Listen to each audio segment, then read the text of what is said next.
Nuestro Señor le dice a un enfermo, ve la fe que tiene el enfermo y le dice, tus pecados te son perdonados. Y algunos de los que estaban ahí se escandalizaron. Llegaron a decir, otro evangelista lo dice, llegaron a decir que, ¿cómo es que este dice que perdonados son tus pecados si solo Dios tiene el poder de perdonar pecados? Pues efectivamente, en esto no erraron. Solamente es exclusivo de Dios el perdonar los pecados. Pero ¿qué hace Dios? Participa a ciertas personas el poder de crear un nuevo ser junto con Él. En este caso, los padres de familia. Es exclusivo de Dios el poder de crear un nuevo ser, pero les participa ese poder. Por eso se llama también un sinónimo de padre de familia, procreadores, porque Dios les participa el poder de crear un nuevo ser con Él. En este caso, el perdón de los pecados es otra cosa exclusiva de Dios, pero le participa a los sacerdotes legítimamente consagrados el poder de perdonar pecados. En eso tenían razón los fariseos al decir, solo Dios puede perdonar pecados. Lo que no tenían razón es decir, ¿cómo es que éste perdona pecados? Lo veían solamente como solamente un hombre. Pero ya que lo vieron hacer el milagro que comprobó las palabras que dijo nuestro Señor, entonces sí, vieron que era y es Dios. No solamente hombre verdadero, sino también Dios verdadero, Jesucristo. Por eso les dice, ¿qué es más fácil hacer? ¿Decirle perdonados tus pecados o levántate y anda? Ahí les demostró lo que pasó invisiblemente a sus ojos, que fue el perdón de sus pecados, este milagro visible de levantarse el paralítico e irse a su casa. Pues bien, Dios le da la potestad de perdonar pecados a ciertos hombres, que somos los sacerdotes y los obispos legítimamente consagrados. Y así como la fe nos dice que está presente Jesucristo en la Sagrada Eucaristía, también creemos firmemente que sucede esto. Lo que se desata en la tierra se desata en el cielo. Lo que se ata en la tierra se ata en el cielo. Es decir, el perdón de los pecados. Pero si a pesar de que sabemos firmemente esta gran verdad, ¿por qué no nos aprovechamos de ella? Porque llegamos a cometer algún pecado y sabemos que, pues sí, le pedimos perdón a Dios. Él que aunque nadie nos haya visto, Dios nos ha visto. Aunque nadie nos pueda perdonar, Dios nos puede perdonar. Pero no lo hace directamente. Pudiéndolo hacer directamente, lo normal que suceda es el caminito que Él nos enseñó, que es ir hacia el confesionario y ahí en el confesionario pues pedirle perdón a Dios a través de su ministro y Él cuando nos absuelve nos da de parte de Dios ese perdón de nuestros pecados. Quiera Dios pues y María Santísima que en este domingo y en toda la semana meditemos y apreciemos este gran don que Dios ha dado a algunos hombres y nosotros lleguemos a aprovecharnos en buen sentido de la confesión. ¿Qué pasa en una escuela en donde van alumnos en los que pues son muy inteligentes todos, pero no todos aprovechan eh, eh, en los exámenes, porque ve el maestro que unos sacan 10 y otros sacan 5. Dice, pero si todos son muy inteligentes, todos entienden bien las lecciones que les he impartido. ¿Qué está pasando? ¿Por qué unos aprovechan y por qué otros no aprovechan las clases?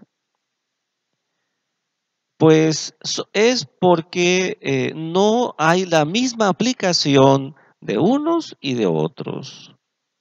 Así también aquí, de las personas que se confiesan, ¿por qué es que unas reciben más gracias que otras?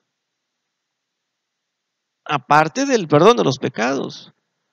Porque lo que primero tenemos que asegurar es eso, un buen arrepentimiento, una buena confesión para asegurar una buena confesión, no una confesión sacrílega.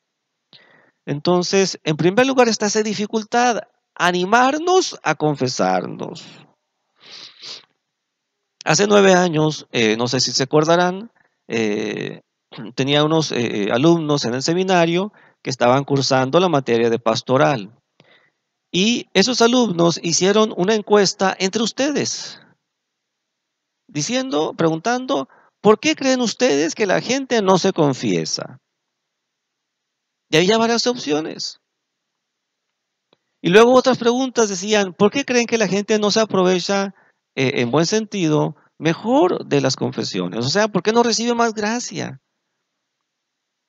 Y las faltas recurrentes eran porque no había un buen examen de conciencia, no había tal vez un buen arrepentimiento o un buen propósito de enmienda. En esas tres incidían más las fallas en las personas. Uno no se da su tiempo para hacer un buen examen de conciencia. Y eso pues viene a arrastrar otros problemas más, que uno pues seguramente no dirá todos sus pecados, no por falta de memoria, sino por no aplicar esa memoria a un buen examen de conciencia. Que faltó arrepentimiento. Hay personas que quieren tener un gran arrepentimiento hasta llorar sus pecados en el confesionario o desde que estaban haciendo sus exámenes de conciencia.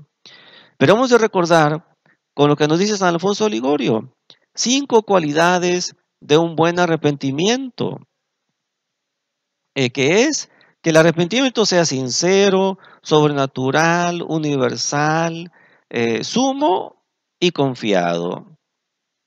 De esos 5, cuando dije hay que llorar nuestros pecados, no lo dice San Alfonso de Ligorio, porque no es parte esencial, que si se da, pues qué bueno.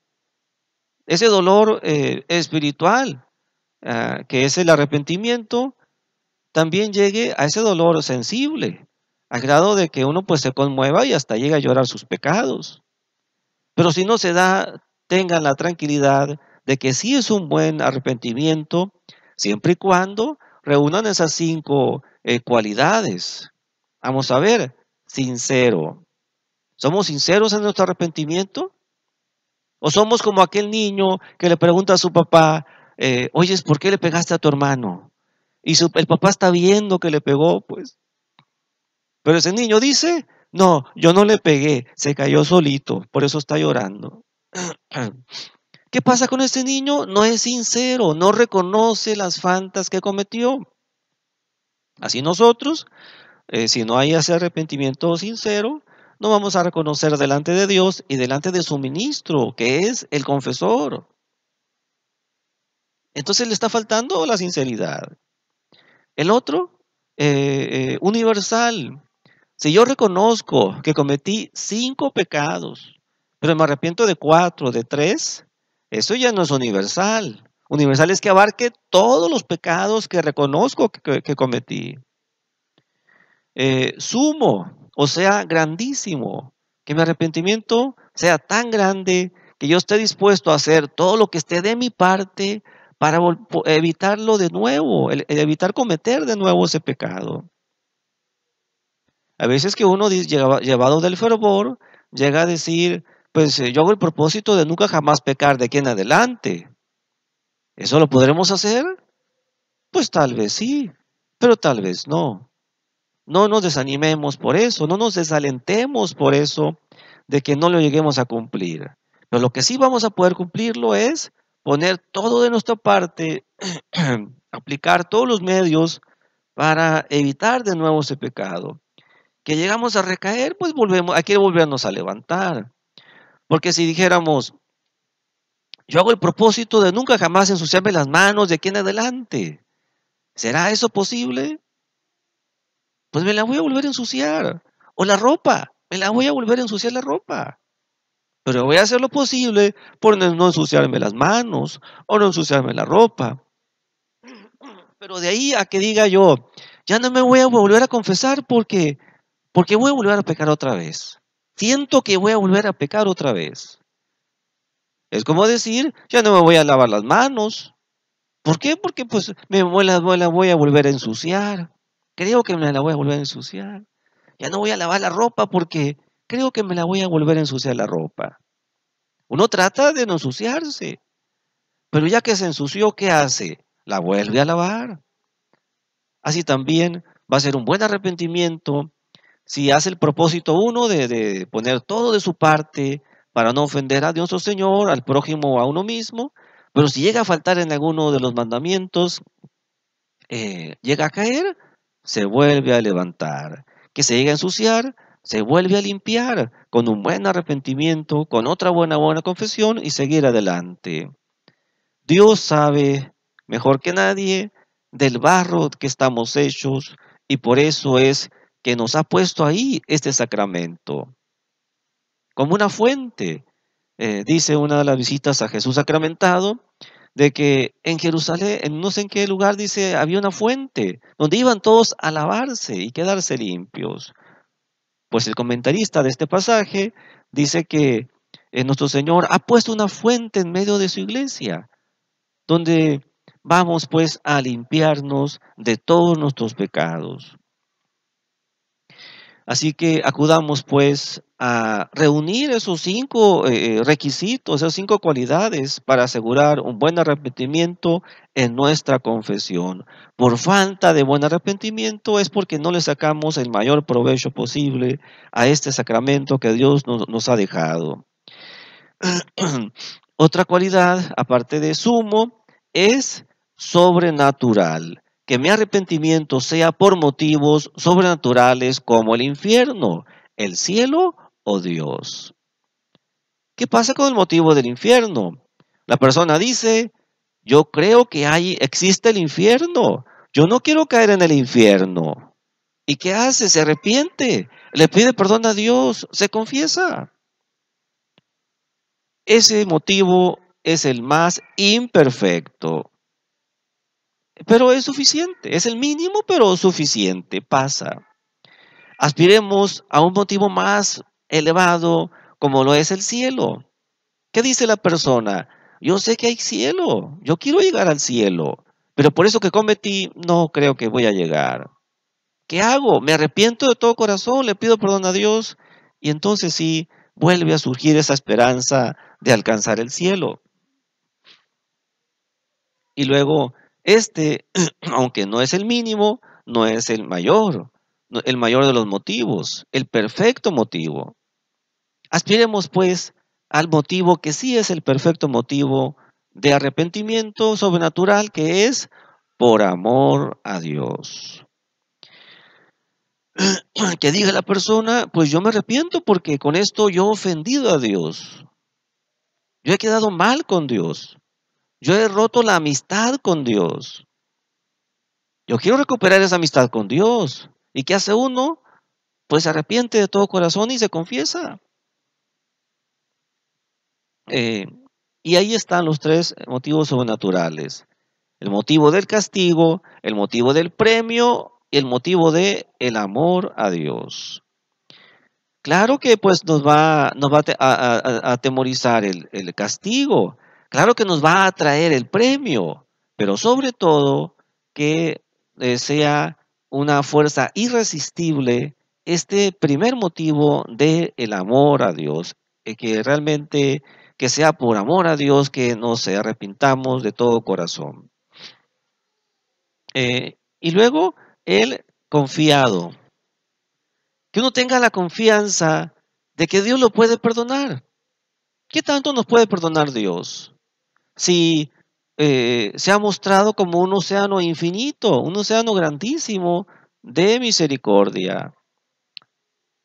Pero ese océano infinito de misericordia no va a lavar nuestros pecados si es que no echamos esa suciedad del pecado a ese mar infinito de su misericordia. Necesitamos hacerlo con un buen arrepentimiento, con una buena confesión. Pero eso sí, si solamente vemos la misericordia de Dios, vamos a quedarnos no, vamos a irnos al extremo vicioso de la confianza. Si confiamos tanto, tanto en Dios, que hay veces que llega la malicia a decirnos, bueno, pues si Dios me puede perdonar 5 pecados, pues puedo hacer, me llevo apenas 4. Si me puede perdonar 20, 50, pues puedo seguir pecando, después me confesaré. ¿A qué suena eso? A malicia, a abuso de la misericordia de Dios. Y de Dios nadie se burla, dice San Pablo. Por eso, para que no lleguemos a abusar de la misericordia de Dios, nos viene a vacunar San Agustín con aquella frase que no se nos debe de olvidar nunca. ¿Y qué dice San Agustín? Dios, que prometió perdonarte, no prometió que vas a llegar al día de mañana. ¿Quién tiene asegurado un día más? ¿Quién tiene asegurada una hora más de vida? Nadie. Entonces, Dios, que prometió perdonarte, no prometió que vas a llegar al día de mañana. Quiere que Dios que estemos preparados siempre. Por eso es muy provechoso de que en la noche, cuando vayamos a dormirnos, además de eso, o junto con sus oraciones de la noche, recemos un acto de contrición y le pidamos de todo corazón a Dios perdón por esas faltas que cometimos en ese día. Y si nos llega, nos da un día más y nos da la oportunidad de llegar al fin de semana y poder confesarnos, pues hagamos eso, ¿verdad? Para que oficialmente recibamos la absolución, o sea, el perdón de nuestros pecados. Ahí están las 5 cualidades de una buena arrepentimiento. La otra cosa que fallan muchas personas es por falta de un buen propósito de enmienda. Se lamentan las personas y dicen, me han llegado a decir, padre, pero es que me voy a volver a confesar, pero le voy a decir otra vez lo mismo. Y les digo yo, ¿es lo mismo pero más o lo mismo pero menos pecados? Y no me saben decir. ¿Por qué? Porque no le han dado seguimiento. No saben pues si han disminuido realmente esas faltas. Entonces, un buen propósito nos va a ayudar a eso, a darle seguimiento a nuestros propósitos de confesión. Pero que no sean unos propósitos como los propósitos de Año Nuevo. ¿Cuánto duran los propósitos de Año Nuevo? 1 semana, 2 semanas, 1 mes, 2 meses y se acabó. Pero dije 2 meses, ¿verdad? Se me hace que dije mucho, ¿no? Porque a las personas que le pregunto no pasa del mes. El propósito de enmienda no debe de ser como los propósitos de Año Nuevo, que fácil se hacen y pronto se olvidan. Tiene que ser un propósito constante. Y para que sea constante, nos va a ayudar recordarlos en la noche que hacemos nuestras oraciones de la noche. A ver, ahora en el día, ¿cómo me fue con mis propósitos de enmienda?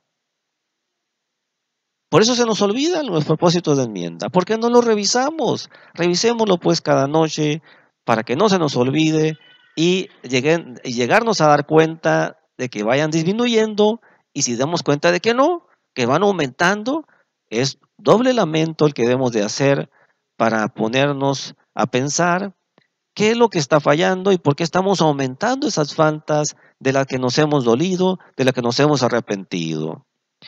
La otra cualidad de un buen propósito es la, que sea un propósito concreto.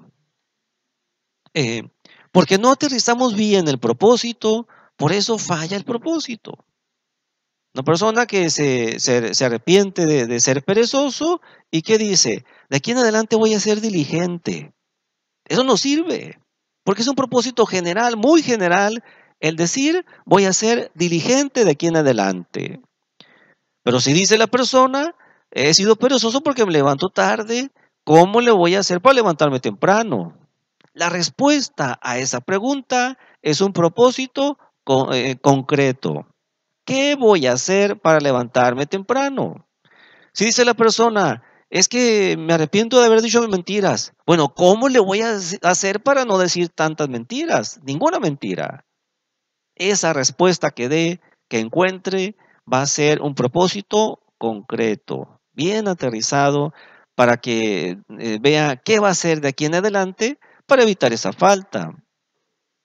Entonces, si tiene esas dos cualidades el propósito, uno sale porque sale de sus faltas.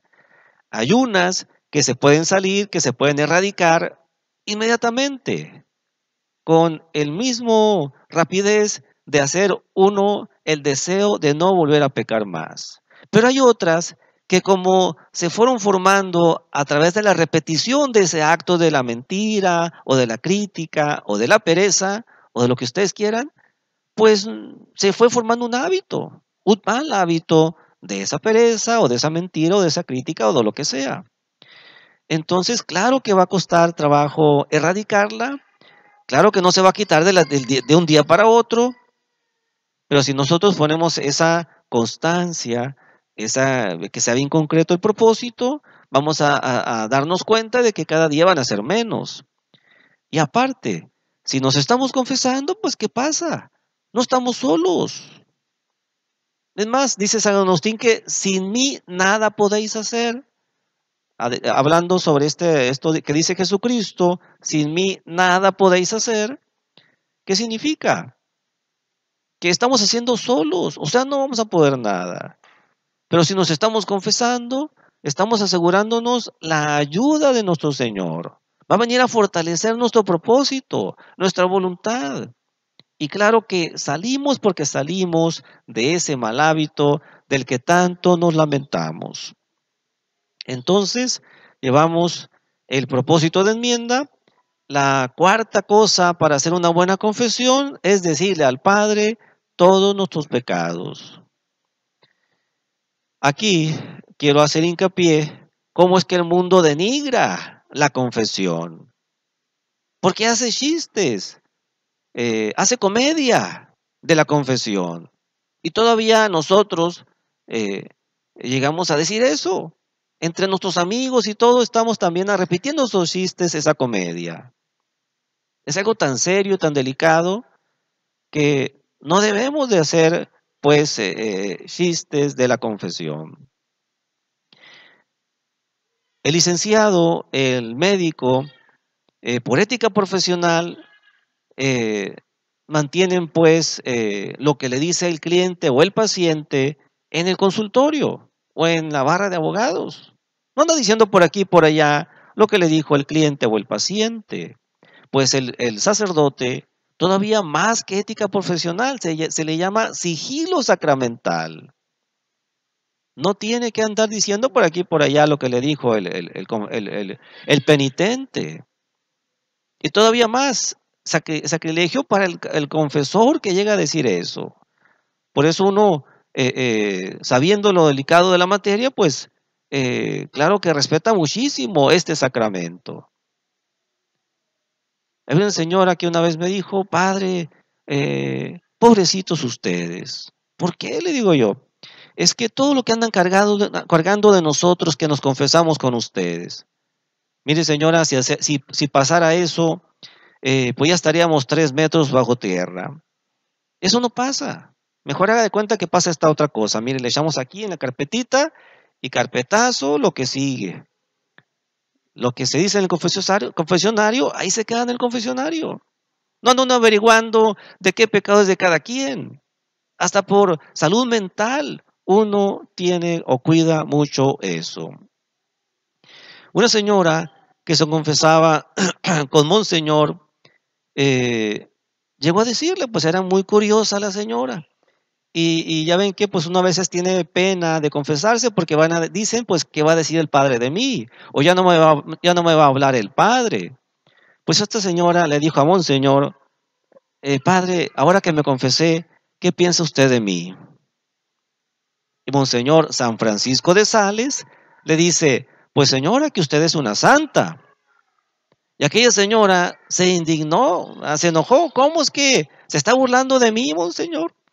Y le dice él, bueno, pues usted recibió la absolución, ¿que no? O sea, ya no tiene los pecados, tiene ya la gracia santificante en su alma. Gracia santificante, o sea que nos santifica. Claro que hay una gran diferencia entre nosotros y aquellos que están en los altares, aquellos santos que ya están confirmados en gracia. Pero si usted cuida esa gracia, aumenta esa gracia y no la pierde hasta el final de su vida, pues se va para el cielo. Así que eh, de ahí, pues, el gran aprecio que hemos de tener a la confesión y que se nos haga a un lado la pena, la vergüenza de confesarnos. Cuando uno va con el médico a veces también le da pena, pero tiene que mostrarle sus llagas para que el médico pueda ver y sanar esas heridas. Así también aquí tenemos que mostrar esas llagas de nuestra alma al médico de nuestra alma para que pueda darnos la absolución, darnos ahí mismo la resurrección de nuestra alma, porque el pecado mortal que hizo mató nuestra alma. Estamos muertos para Dios. La vida del alma es estar Dios en el alma, así como la vida del cuerpo es estar el alma en ese cuerpo. Pero ¿qué pasa cuando se separa el alma y del cuerpo? Ahí vemos una persona muerta, porque ya no tiene alma, se separó el alma de su cuerpo. Una persona muerta. Pues un alma muerta es cuando Dios se separa de esa alma. ¿Y cuándo sucede eso? Cuando sucede un pecado mortal, el primer pecado mortal. Todos los demás pues vienen siendo más daños que le estamos haciendo a nuestra alma. Entonces con la absolución se nos da la resurrección de nuestra alma. Vuelve a vivir para Dios y aparte se nos da tratamiento para que le sigamos en nuestra casa. Acudamos pues a ese sacramento con la reverencia que se merece. Acudamos con esa gran confianza que necesitamos para acercarnos con gran devoción, con gran preparación, porque en eso radica que no nomás se nos dé el perdón de nuestros pecados, sino que también se nos disminuya más pena temporal que tenemos que purgar esos pecados. ¿Quién no quisiera pasar por el purgatorio? Pues todo el mundo levanta la mano. Pero ¿quién hace algo para disminuir su purgatorio? ¿Quién hace pues para recibir más gracia en el sacramento de la confesión? Pues vayamos mejor dispuestos a ese sacramento y recibiremos, además de la absolución, mayor gracia para nuestra alma. Que Dios nuestro Señor, pues y la Santísima Virgen María, nos ayuden a prepararnos cada vez mejor, cada vez que recibamos la Santa Confesión. Así sea. En nombre del Padre, y del Hijo, y del Espíritu Santo. Amén.